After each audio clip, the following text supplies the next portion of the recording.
then lastly, to continue the idea of faux calligraphy, I just wanted to do a little bit white on black because it's one of my favorite things.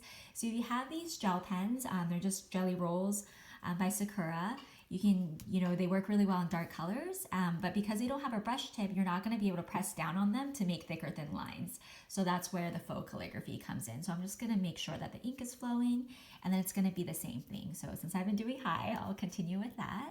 So you're just going to write your word, and again, for this, you're going to write a little bit wider than you normally would because you're going to go back and color in all the downstrokes to make it thick, so you don't want it to get too crammed.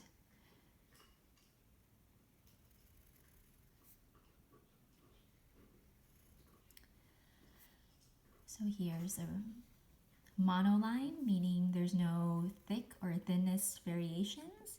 And then, especially with the gel pens, I do like to go back and just do the outline. I just feel like it makes it a little bit easier for me to make them consistent. And you can also kind of correct your lines as you color them in. So I'm just gonna go in and color it in. And I do like doing 3 coats for this.